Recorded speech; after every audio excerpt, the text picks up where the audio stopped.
Hi everyone, and welcome back as I continue to take a look at Season 3 of Blake 7, my selective episode choice. And here we go, Death Watch.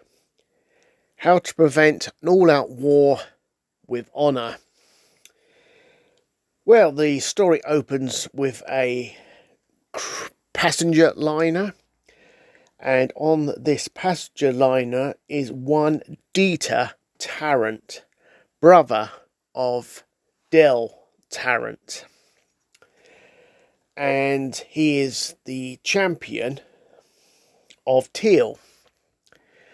And before he is aware that war has been declared, 2 attempts on his life are carried out, but Dieter, being a very fast on the gun, prevents the assassins getting the better of him. So, what is this war? Well, the war is between United Planets of Teal and the Vandor Confederacy. And they have a very strange way of dealing with full-blown war. They put 2 champions up against each other in a controlled environment, and they duel it out. Just before the duel, both combatants are connected to a sensor net, which allows the population of both planets to see, feel everything the combatants are going through on either side. And these are sensor net discs which are attached to the forehead. And Dieter tests his one out on his Death Watch gentleman, Max, who takes care of him. And he obviously goes off to take a rest. Del Tarrant teleports down to have a chat with Max. And so does Avon, because on the panel of judges is a one President Servalan. And Avon is already very, very suspicious. And as he puts it to Servalan, if there is a violation, then there'll obviously be a war between the 2 systems. And with the Federation bordering them, that's very convenient for President Servalan to just sit back, watch them beat the hell out of each other, and then when both sides are nicely weakened, in steps the Federation. And of course, that is clearly obvious what President Servalan is playing at, or should we say, taking a gamble on this. Anyway, Avon and Tarrant teleport back up, and Avon wants to know further details about the rules, and he puts it to Aurak that a certain judge on that panel is going to be bending or breaking those rules, and what will be the outcome of that. So while that is all going on, we move slowly forward towards the duel, and both combatants are now ready for combat outside their chambers.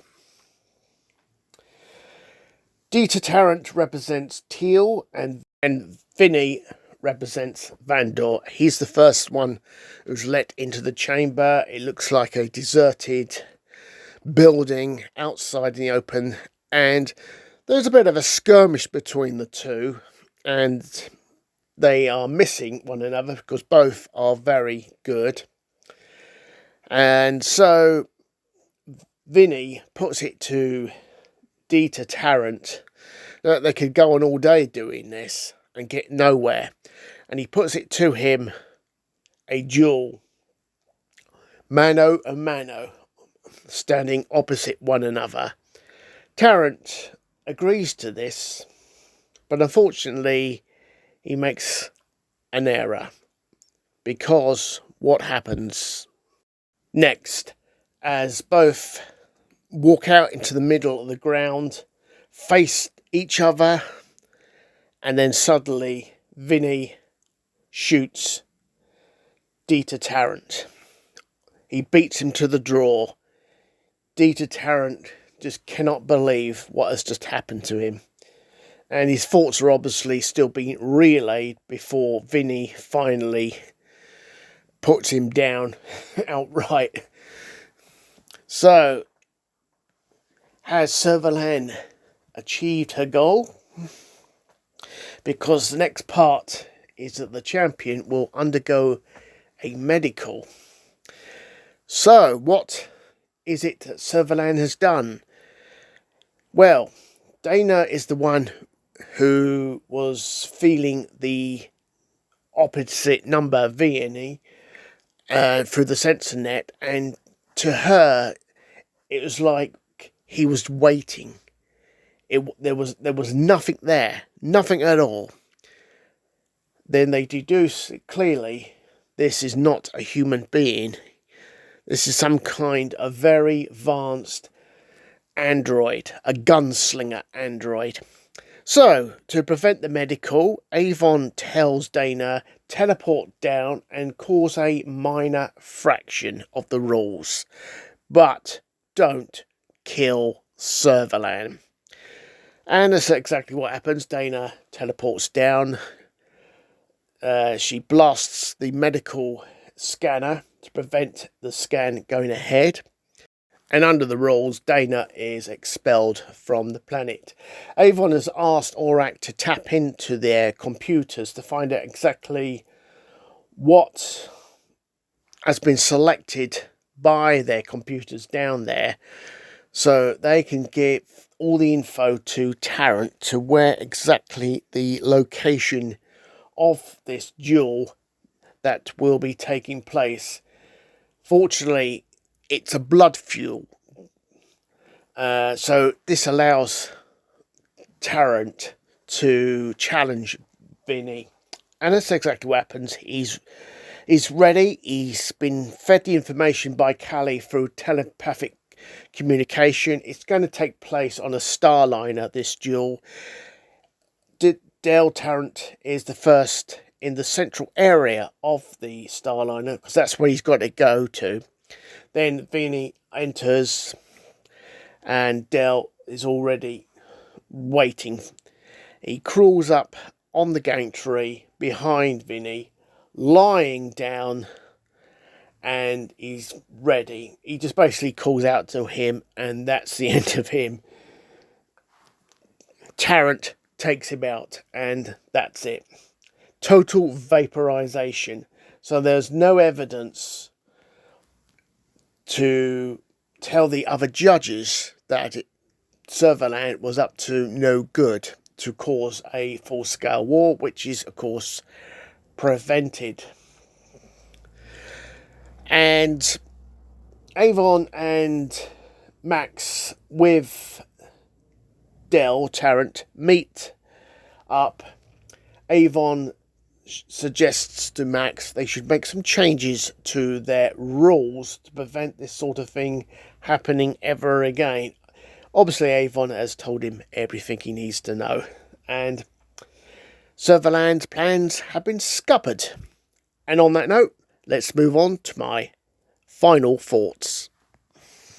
Right, here we go. Well, Jan Chappell did it in Sarcophagus, a dual role, and Stephen Pacey does it in Death Watch.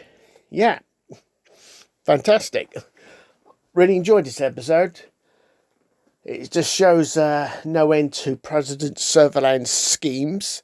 It clearly shows that the Federation is not strong enough to take on the forces of these two systems that border Federation territory. So President Servalan's schemes to cause a massive infraction of the rules, which obviously would trigger a war between the two systems, and once they pulverised each other enough in terms of severely weakening both of them, Servalan and the Federation will just move on in.